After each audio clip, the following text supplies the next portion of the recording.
লোকসভা ভোটের পরই মন্ত্রিত্ব পাচ্ছেন কৃষ্ণেন্দু।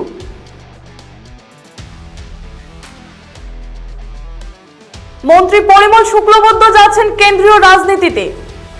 তার স্থলাভিষিক্ত কে হবেন এ নিয়ে জোর চর্চা।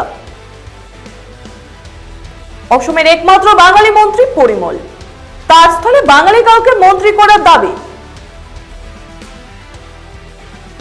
নমস্কার, নববার্তা টুডের একটি সংবাদ নিয়ে সঙ্গে আছে আমি সুস্মিতা।